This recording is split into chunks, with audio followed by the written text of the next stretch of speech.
Well, first of all, let me tell you, I finished the first short story of the book. What is it called again? Das Geheimnis der Freiheit? Is it not Das Gefängnis der Freiheit? Ja, das Gefängnis der Yeah, all right, Freiheit. get your fucking facts straight. I mean, what are you doing? All you have to do is know some on, things when we talk. Like, you don't have to do anything else. It's expecting a lot. That is true. Das Gefängnis der Freiheit, which is like, I don't know, loosely translated to the prison of freedom. The prison of freedom.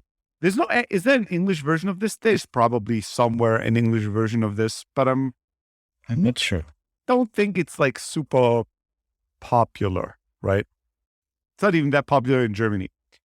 Either way, I finished the first short story of Michael Endes, Das Gefängnis der Freiheit.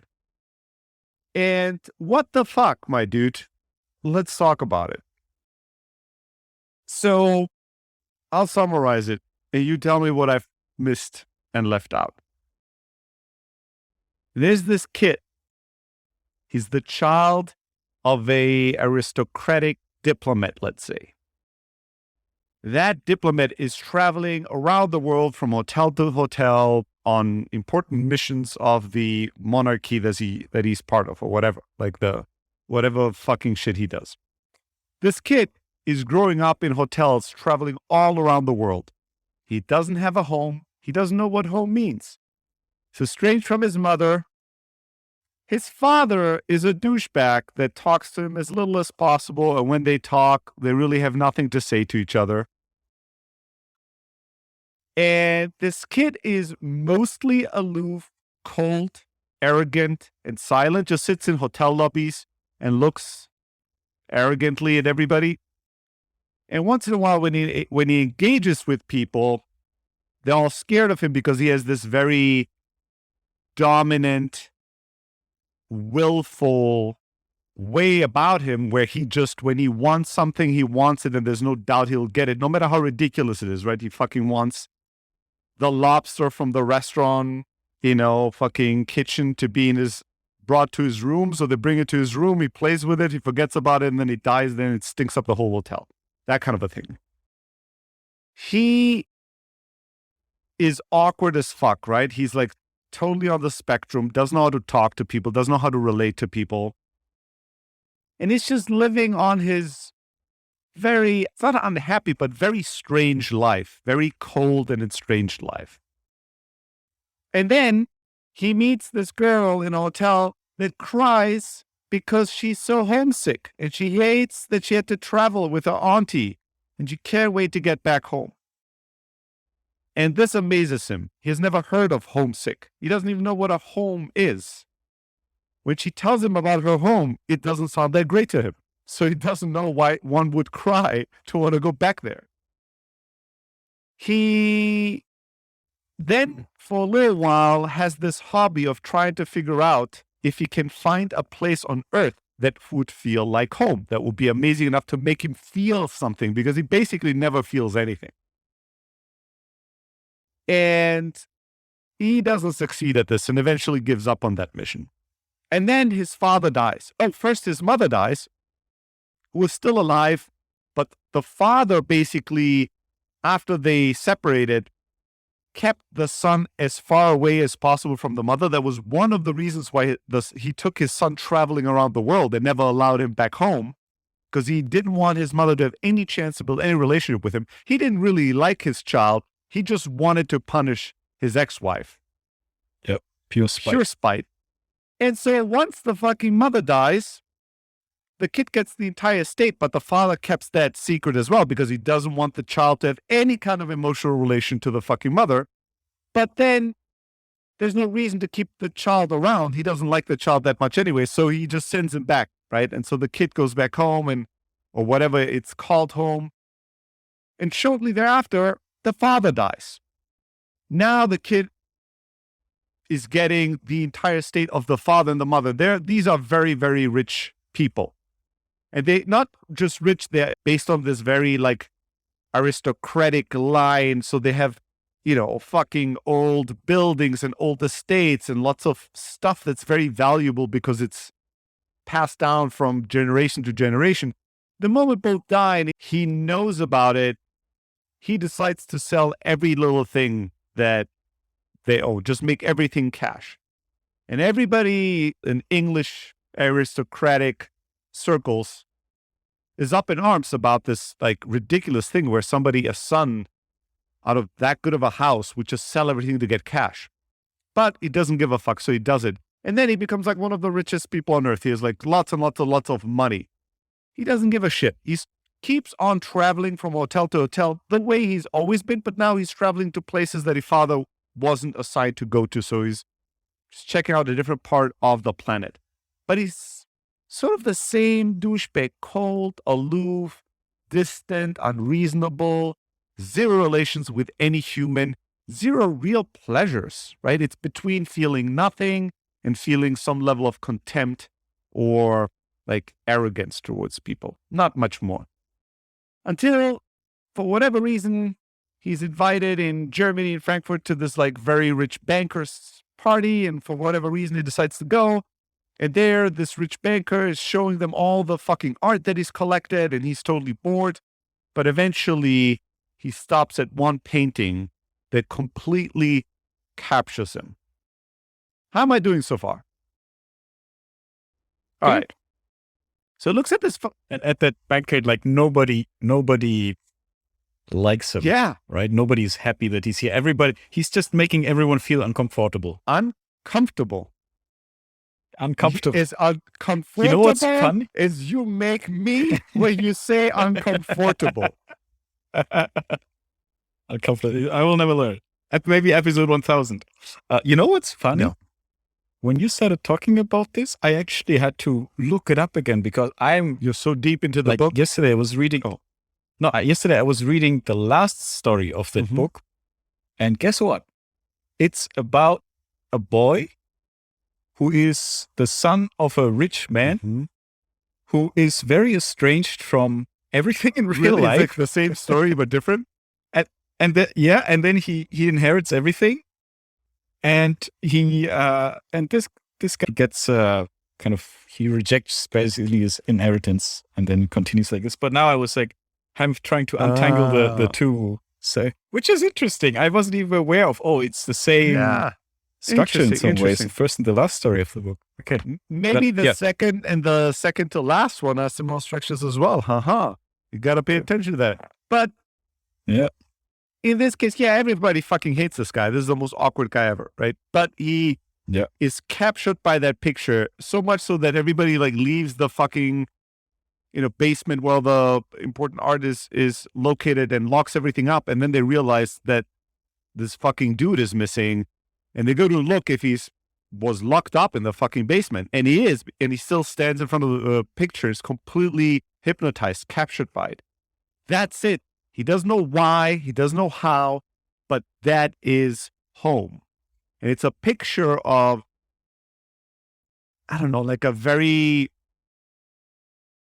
almost deserty-like environment. It's night, there's a full moon, and there's this massive marble castle, this incredible, beautiful marble castle that is, shined on by the moon. And all the lights are on. Apparently, there's some kind of a party or people are in there. Something important is going on. And at the very top, at a window, there's one figure that stands there. Can only see its, outline, its shadow, and is holding up a hand as if to wave or want to say something or give a message or welcome. You can't quite tell. For whatever reason, that picture is now the meaning of his life. He has to have this picture. He has to get it. This is his. He doesn't know why, but it's his. But, of course, nobody, the fucking banker, doesn't want to fucking sell it to him. He's been so insulting to everybody. He's such a douchebag, and the way he goes about trying to buy it is so, insulting and despicable that the banker is like, fuck you. No matter how much money you're going to offer me, some things are not for sale. This dude is not going to get this painting. I don't give a shit.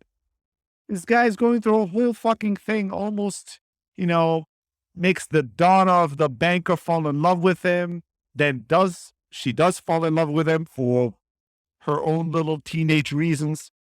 And then he kind of manipulates her into giving him a key of that basement area to make a copy. And he pays a famous art thief to go and steal the building, the painting. And as that goes down, they have to kill the guy, the dad, the banker, because he shows up unexpectedly, and the daughter and basically everybody. And they get the painting.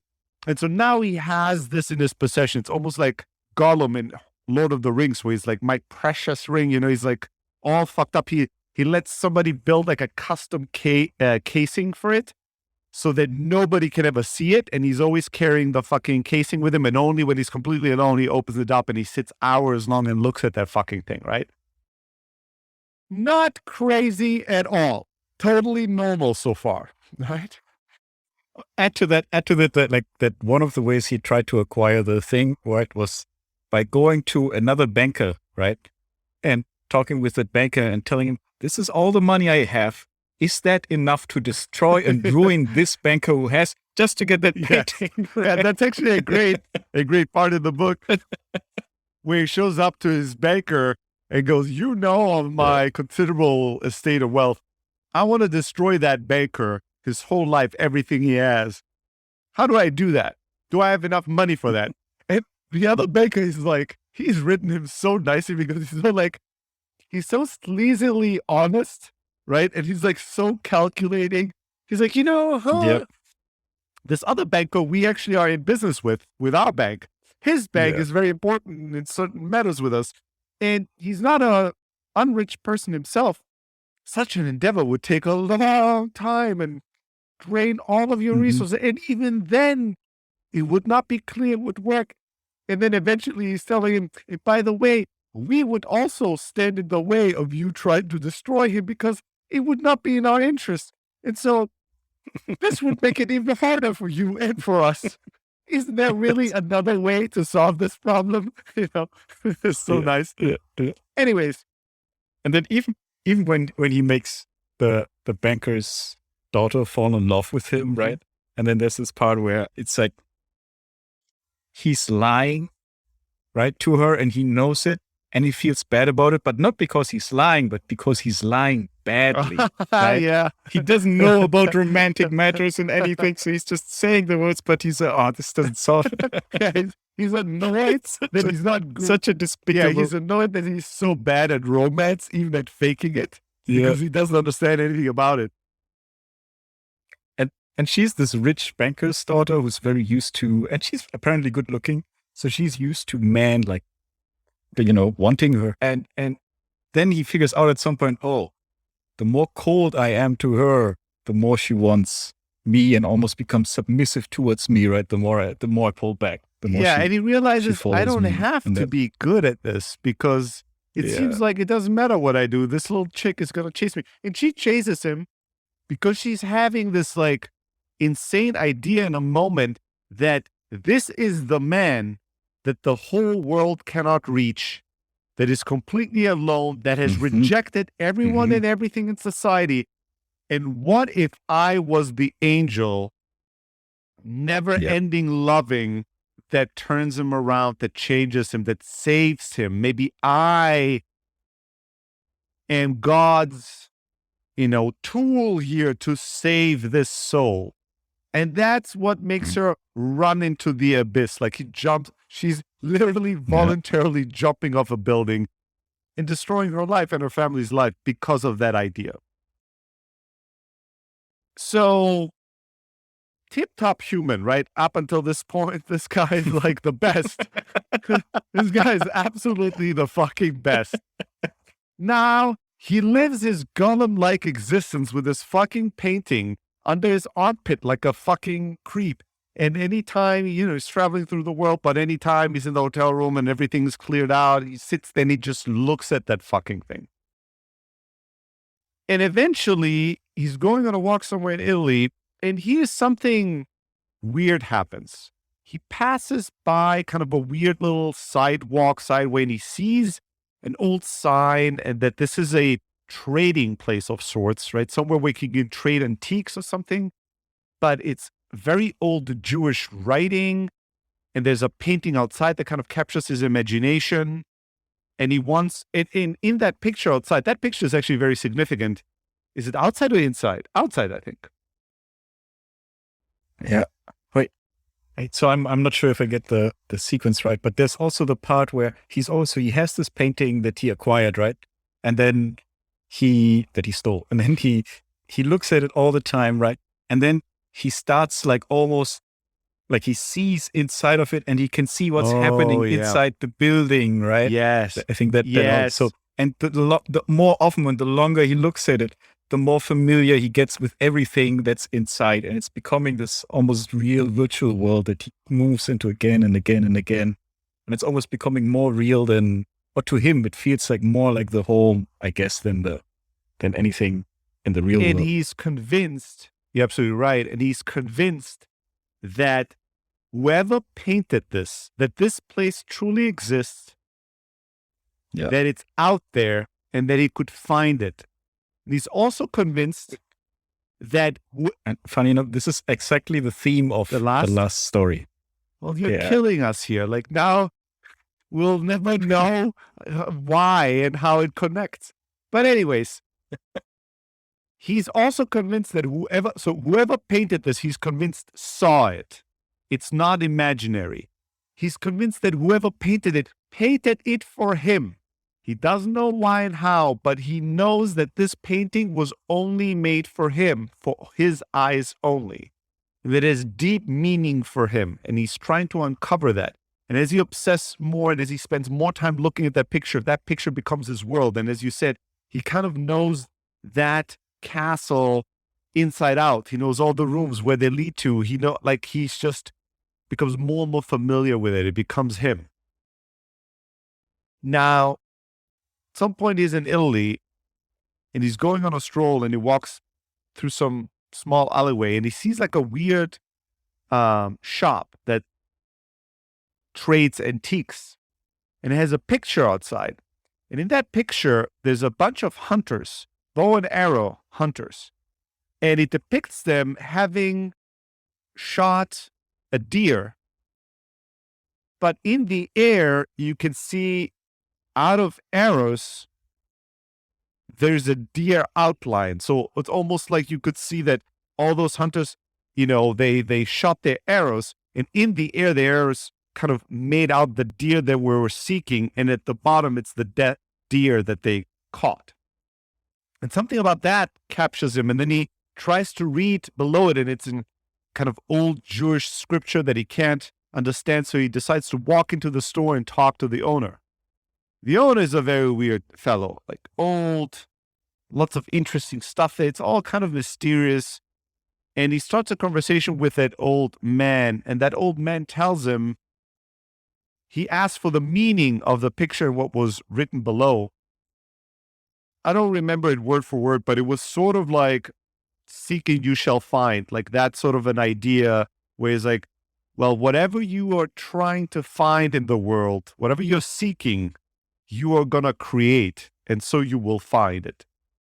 And it then starts talking about the funny business of finding things, that there was a time the world was all empty places on the map, but we went out searching for things. And the more we searched, the more things we found.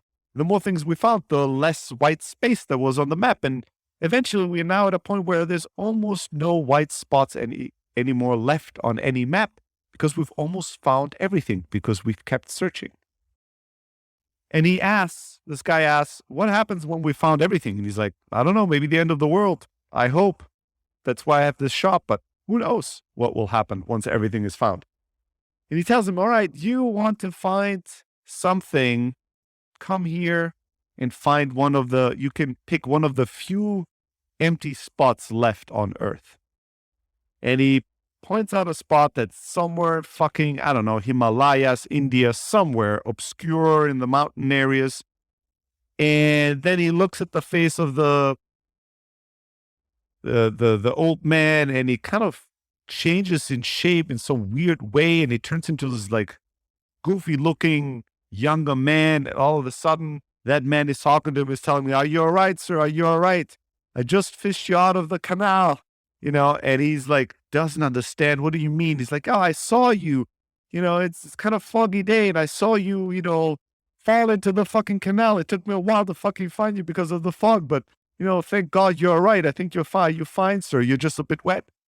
And he's like, "Well," and the guy's like, were you drunk? No problem. People drink. It's a cool place here." And then, they get a little wobbly and they fall into the canal. Happens all the time. He's like, "No, I'm not drunk. Bring me back to my hotel." So he brings him back. Obviously, we don't know now. Is this a whole hallucination, a half one? What is this? This is the first time in the book where it becomes sort of mystical and mysterious, right? Everything before it is in real reality. And now this little moment introduces a bit of a question mark. What is this? Goes back into the hotel room. And he obviously, first thing he does is he wants to look at the fucking picture. And it's not there. It has disappeared on the canvas. And so now he decides to go to that spot that the old man pointed out to him. That's an empty spot yet. That's a spot where nothing has been found yet because we haven't searched there yet. Decides to go there to find whatever it is that's waiting there for him. Puts together a special crew, right? Everybody's telling him it's impossible to get to that spot, around the mountains, this, that. For whatever reason, nobody's ever gone there. He's determined with money to make people do what he wants. So they agree. They get on the way. And obviously, one catastrophe after another happens. First, there's all these fucking wolves that attack them at night, kill a bunch of animals, kill a bunch of people. Then the Sherpas get scared because they think the wolves are kind of a bad omen, and the spirits that don't want them to cross that holy land, so they fuck off at night. And so he's left with a bunch of experts that, as they approach that area, there's a big accident. A bunch of people die. At the end of the day, it's just him and his fucking butler. And then his butler has to go. And the butler is kind of the only person with whom he has a long relationship in his life, right? And that guy dies, and he just doesn't give a fuck. He goes zero shits. Also, the funny thing is the butler dies, and the last words of the butler, this is like they're in ice. The butler had like his hands and feet fall off, like fucking they're going through torture. And the last words of the butler is, "Where we go." It's like asking a question, where are we going? And so dies, and he keeps going, right? Cyril, I think is his name. He keeps going. And eventually, close to sudden death, he makes it. And what does he see? At nighttime, it's icy cold, it's windy as shit, full moon up, and it's this desert-like, stony terrain, and this massive marble castle that's shining in the moonlight, and it's almost exactly like in the picture. The lights are not on. It actually looks completely empty. And the doors, the main entrance door is like completely open instead of closed. So he's on his way to that place. And then we jump into the future in the story. And there are some explorers that got into really terrible weather and were forced to reroute and go a crazy thing. And eventually they passed that area. And they barely survived. And in their interview, they tell of a mysterious castle they saw that had all the lights on. And where at the top of the castle, there was one person that was either waving or telling them something or screaming or needing help. You couldn't tell. And obviously, everybody thinks that they were hallucinating, right? They were like near death and in this really weird place where there can't be anything alive, especially no fucking massive marble, beautiful, exotic castles with lights on and a person in there waving. The fucking end, right? This is the story. Okay. Now, what else is there left that to speculate? Like there's no way to know clearly what all this means. There's only a trying to make meaning out of what you got from him, right? So to me, where my mind instantly went, and I'm curious to hear where you went, you have this person without a home. Maybe this is also a metaphor for a person that has a lost soul. Like this person is not connected to humanity, to his heart, to life, right? He sort of lives a vampire-like existence, but less likable. Just less cool and likable. Just like a vampire, but with none of the romance and none of the cool shit.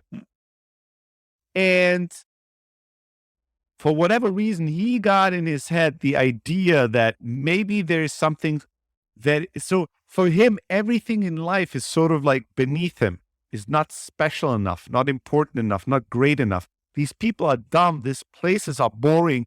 Everything in life bores this guy. So when he hears of the idea of home, he expects it to be something monumental, something that will move him, that will be worthy of him. And as he travels all around the world, he doesn't find any place that fits that description. But then he finds that picture. And in that picture, that place is so mysterious and glorious and special and unique. And also very remote and difficult to reach, right? Which also makes it kind of more to his liking and more special and whatever, that he sees himself like he has the hope that this could be home. This could be the meaning of my life. Maybe if I go there, I will feel something and I will understand why I exist, why I live. What's the point of all this? And so he goes on the way to find that place, to either to create it, or because he searches for it, he will go somewhere and find it, right? And the interesting part is that when he sees that picture, by the way, of the castle and all the lights are on and there's a person at the top that's either waving or saying something or whatever, she thinks there must be a lot of people there. There must be a party. Look, all the lights are on this massive castle. Every single room is lit. And at the top, there's somebody who wants to tell me personally something. In his mind, there's a party going on. So what he sees in that picture is himself. And what he most likely sees is himself completely alone, absolutely lonely, having turned on all the fucking lights so he can be seen, and standing at the top waving, so if someone can pass by and see him, maybe they can come and rescue him. That's the first thing that came to my mind. Like he basically, when he saw the picture, he thought, this is this beautiful castle. This is going to be my home. And they're having a party in there and it's amazing. And I just need to get there. That's where the great shit is going to be. And then he gets there and all the lights are on and the person at the top, but there's no party going on there for sure. He turned on all the lights. And he's not up there waving because he's having such a great fucking time. It's more likely that he's fucking desperate out of his mind and needs to be found by some humans that aren't looking for him other than himself, who was looking for him without knowing it. So that's as far as I got. Tell me, what did you get? I didn't even know how to make sense out of it. It just left me with a feeling of, almost through the contrast, with a feeling of appreciation for any human splinter within my soul that's like connected to other people. And we know that there was a time there weren't many splinters, and even today we could work on this and have some more, but it has expanded. That's interesting. You know, the most powerful thing for me personally about that whole story, something that I read 2 weeks ago when I started reading the story, and then I put it aside and read other stuff. And then I just came back to finish the first story. The thing that stayed most with me is this image of that painting where the hunters are shooting the arrows, and the arrows are making up the shape of the deer in the air, and the deer is dead. And so many times these days, when my mind is racing to find an answer, I am catching myself and saying, I sense that we are creating the answer because we're searching for it. But maybe the question we asked is empty. Hence, the answer needs to be created, is not just found, right? It's not discovered, it's being built. And that image has stayed with me. That image is working in my soul, I can tell. The rest of the story, I mean, it's written beautifully, and it's kind of funny, and it's obscure, and it's very engaging the way he writes, and the way he writes the character and the circumstances. But and there's something about this idea of, chasing a vision of what you think something should be, just to find yourself becoming a prisoner of that vision. And the shiny castle and all the lights being on. And it's interesting even that he, who is not a social person at all, looked at that painting, and the first thing he thought was, oh, all the lights are on. There must be a party. So interesting, right? All the lights are on. There must be a party. Why? You don't see any people. You only see lights on and one person, right? He didn't think, I wonder what that lonely person does in this massive castle. I wonder if there's all lights on because he's afraid or lonely. He goes, there must be a great event going on. There must be something spectacular happening there. And he's willing to sacrifice everything, all his wealth, all the people he knows, almost his life, to get to a vision that ultimately is now going to be his deathbed. Like, it's going to be his death sentence in the darkest way possible. But all that, to me, the meaning and interpretation of the end of that book is, I feel I'm stretching. It's all a stretch. Like, I have to work really hard. Yep. It's the kind of book that might be better to read, or the short story might be better to read and just let it have its effect on you, just like have a taste, a feeling, and not necessarily the moral of the story is, this is what this all means. And for me, reading that whole book, the thing that stayed with me is that image, that seeking you will find now doesn't just mean to me, as long as you are looking, as long as you kind of ask and it is given, the secret style, envision what you want, then the universe can conspire to help you get it. Or as long as you have a clear goal in mind, you will work and think and act and run into the people you need to get that goal accomplished. But it also means be careful what you fucking seek, because you will find it. In one way or another, you will find it. And that's sometimes a promise, but it can also be a threat, right? Like, motherfucker, you better be careful. There's this once, like the old Italian man, right, in Venice or wherever it was, where he says something along the lines of, like, man is the creator of everything, but he doesn't know because he doesn't want to know, because he's scared of himself, and for good reason, or something along these lines, right? That's I think about this all the time these days in the context of kind of inner work, like people doing psychedelics, or people doing psychotherapy, or people reading self-help books, or people practicing meditation and mindfulness, or whatever else it is, like all these things that are really positive, that make people try to understand themselves better. discover themselves, heal their trauma. I wonder now more than ever, I sense that part of it is created by the mind because we're asking these kind of questions. That doesn't mean it's all made up. It might be that the mind is making something up that covers real area, like that basically is telling you the problem, but maybe in a different story because you're asking the question differently, right?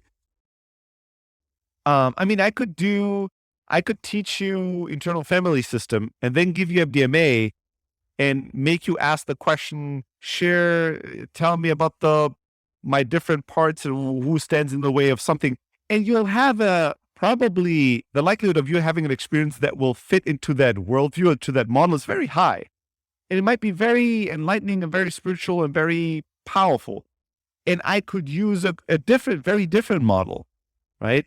And you would have a very different experience, although it's the same you on the same substance with the same problems, but I've given you a different framework. And so your mind will use that framework to tell the story, to feel the feelings, to experience the experience, whatever it is. So it doesn't mean necessarily that it's fake, but it means if we lack awareness, our minds can build castles, our minds can create all kinds of answers and make us believe that we found these things out there because they're solid.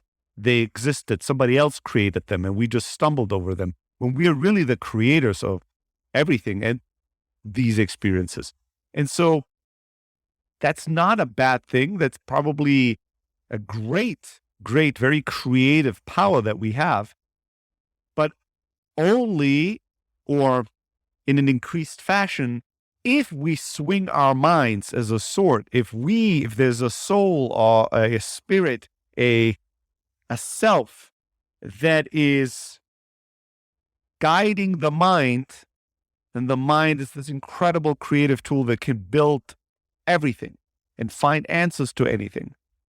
But it's when the sword thinks it's the master and it swings the person that all kinds of it can become very confusing.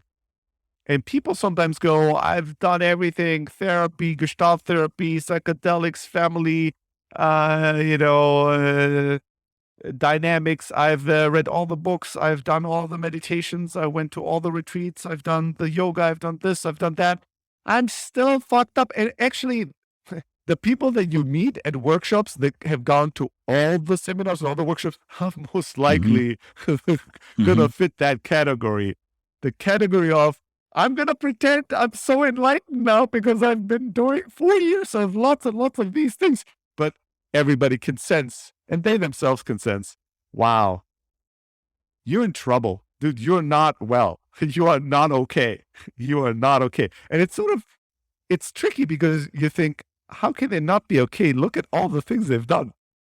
And I'm in this seminar. The seminar is kind of cool. Like, they teach some good stuff. How is it possible that this person who's golden certified teacher of the seminar subject is so fucked up? It's clearly so unhealthy and so tense and so just not at peace. It's because they search and search and search and search, and their mind builds bigger and bigger labyrinth, and it becomes a sick addiction where you think, wow, my life must be so meaningful and my problem must be so monumental since I'm not solving it, that there must be some magical, powerful, all-encompassing, head-exploding aha insight that will solve this. And so you go on these chases through the craziest stuff, and the more complicated it is, the more satisfying it feels. And then you get to an insight and you make that the biggest thing ever. You go, oh my God, everybody needs to understand that this is the answer. And oh, now I understood it. The problem is that a year later, they're still fucked up. Like, it didn't solve the problem. And then now some wild goose chase to the next thing that will give them the answer. Never to stop and relax and ask, who is swinging who here, right? who is in control? Is my mind swinging my soul or the other way around? Right? Is the self in control of my mind, using it as a tool to cut through all the thick, grass in the jungle to get to the path? Or have I become like a broken little, vehicle that is going in circles faster and faster and faster, chasing its own tail and thinking it's traveling around the world? It's just like completely confused about what is really going on.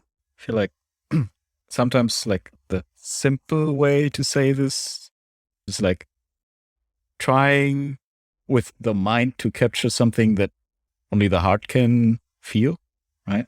And it's a little bit like somebody who's looking at a painting and they analyze the chemical constituents and ingredients of the colors, and they can say, oh, it's, we have this pigment from that period, from that location and everything, but they miss out on, oh, this is painting.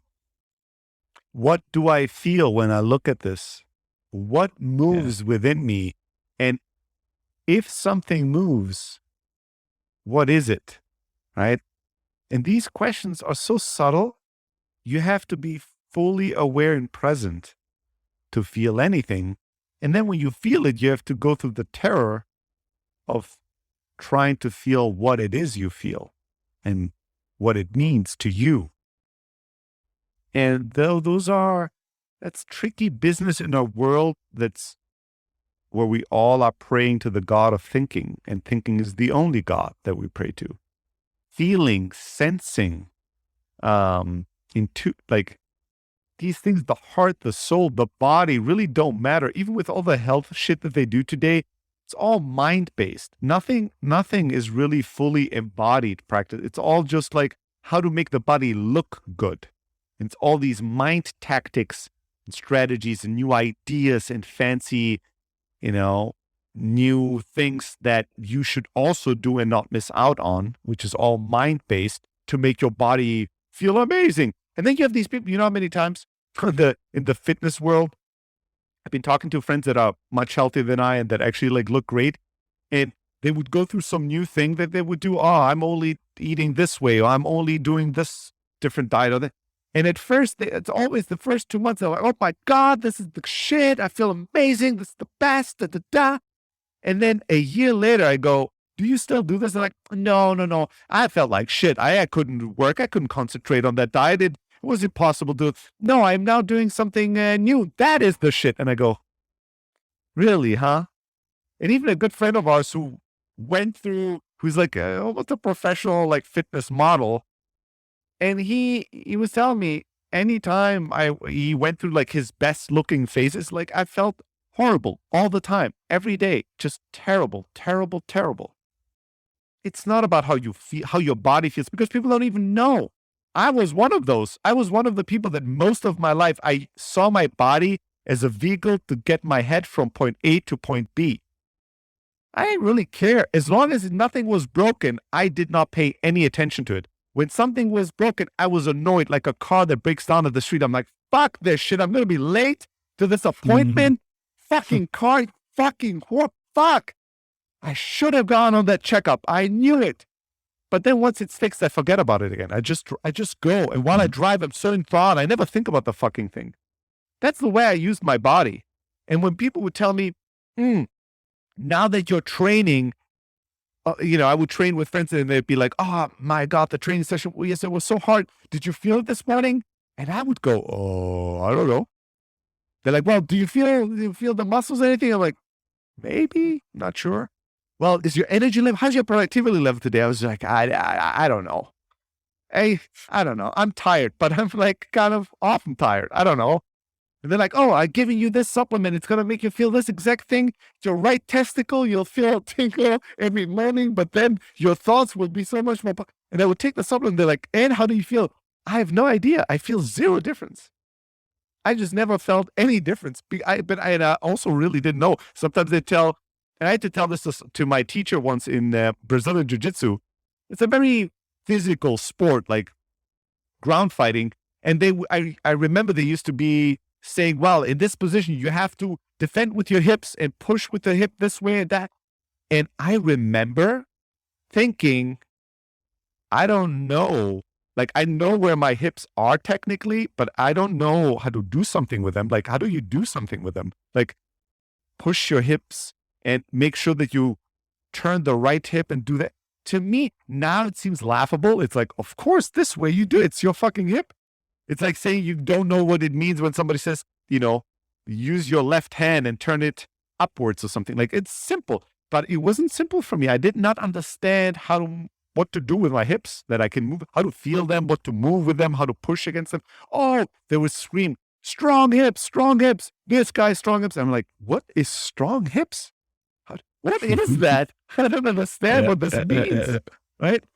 And I was telling this to my BJJ coach, and he was laughing. He's like, oh, that's a good point. I never thought about that. Like, once you've done BJJ for a long time, you get such great body awareness in some areas, and hips are so important. You're now competent in this, and you totally understand this, and so it's fluent for you, and so you think and assume it's fluent for everybody. And then some new guy comes in, and you just have to like push with your lips to the right, and then turn to the left, and make sure that. And they have no idea how to do any of this. They don't understand their body they don't speak their body fluently, so they don't understand these words and how to act on them. And it's all like everything we do today, it doesn't matter if it's the body, even a lot of the mind stuff, the soul stuff, the spiritual stuff is so verkopft, you would say in German, so over-minded, so overthought. Everything is so overcomplicated, and you can tell that something is... It's the right word. Yeah. It's birthed purely through the mind because it's complicated, because it's overworded, because it's so mind-focused. How do you think this session went? Are you thinking that meditation is good for you? What results have you seen? Again, the eyes, the mind, like what have you analyzed? How is this benefiting us? It's all mind-based or very, very heavily mind-biased. We don't live in a world where we really understand and have a sense and a placement and place for the body. And the body is a holy entity, as a wise, life-affirming, life-giving part of ourselves. Not just something that ourselves occupy as a vehicle, but something that is the very being of who we are. The body that houses everything, our mind, our heart, everything that we are is housed at home in the body. And we're like, oh, fuck this place, right? The only thing that matters is the penthouse apartment, because that's where all the computers are, right? That's where all the data is. Learning to really ask who is in the driver's seat, to really sense into that. And it takes a lot of time, I guess, because I find it surprising how I keep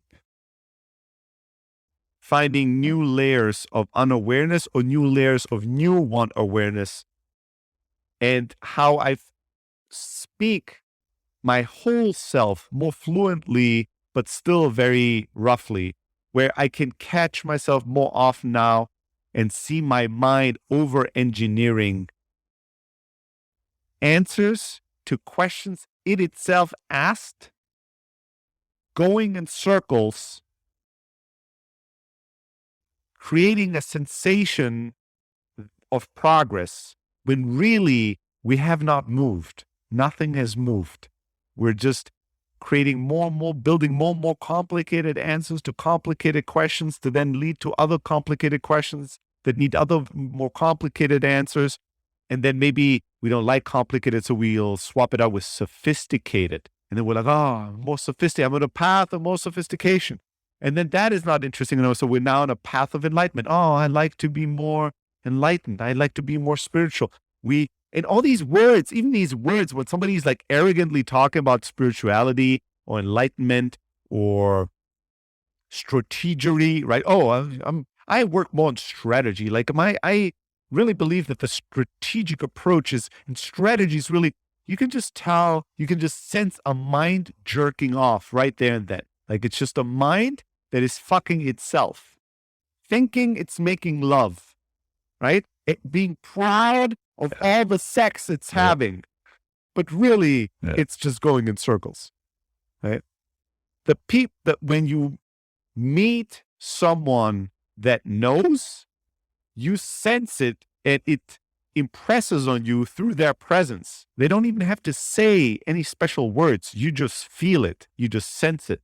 Wow, this person, I don't know what it's about them, but even just the way the person talks feels different. There's a gentleness, there's a positivity, there's a calm, there's a trust, there's a knowing, there's a friendliness. There's just the energy I'm picking up from that person is just different. And then when they say something, usually the wiser the words, the simpler they are. Never met, never seen anyone that's incredibly wise and needs to give, hyper sophisticated, complicated word vomit salad answers to questions, go very, very sophisticated, sound very, very academic and very educated and very brilliant. Oh my God, did you hear that brilliant answer? It's so complicated. It's not easy to follow that answer. If it's not easy to follow that answer, it's a labyrinth. It's not a pathway, right? It's not, nobody's shining a light. You're being pushed into darkness and you think that you're in some like special room, that only the VIP, very smart people get to be in and stumble over each other. But yeah, sensing that is tricky business. It takes patience because the mind is brilliant. Once we've given our mind all of the responsibility, it does not know anything else than to run with it and to take over everything. It's not its fault. And the mind is brilliant in even convincing us at times that it's the heart or it's the body or it's our soul. When I noticed that, it blew my mind when it blew my mind, really, literally. My mind whispering to me, ooh, do you feel that in your body? Your body's telling you to do this. Your body needs this. And I go, oh, my body needs this. And I go, wait a second. I didn't feel anything. It was just a thought. Motherfucker. You almost got me. And I'm sure it got me millions of times in my life where I thought, this is my heart speaking. This is my intuition. This is my body that's craving this or that. And it was all the mind whispering in my ear, oh, your heart is feeling this right now. Yeah. Dude, I was, this is one ski trip. And I was like, okay, focus on your breathing. And I'm focusing on my breathing, on the very fine movement of the air in and out. And then, I don't know, maybe 30 seconds in, I'm realizing I'm so in my head while I'm holding my breath, but I'm imagining. Yes. I love it. Yes. That is it. This exact experience is it. That's it. That's 99% of life right there for you. Mm-hmm. You're in your mind thinking deep, slow breaths, but your body's holding, very focused. Holding all the air in. It's amazing. It's amazing. But all this, the answer to all this is light, which in consciousness speak is awareness. The more you're able to start your day and grow your awareness throughout the day, the more you're able to broaden and widen and depthen your awareness as much as you can every day, the more chances you have to really experience, to really be there for it, to really sense, to hear fully, oh, I'm saying this to myself. Ooh, I'm feeling that in my body. Ooh, this external thing made me react in this way. The moment you take a tiny bit of awareness away, all of a sudden, so much is in the dark in life. So much you really don't know. All you see is shadows, and you have to make up stories of what these shadows mean. And when you have very little awareness, you sit in complete darkness, and all you do is imagine, hallucinate. You're coming up with stories. What is happening in this darkness? You're projecting. but you really don't see anything. And the beautiful thing is that the world can be enlightened. You can be enlightened within the world or not. And we're all probably moving up and down the spectrum, in our little journey. But the key to all of this is really just awareness.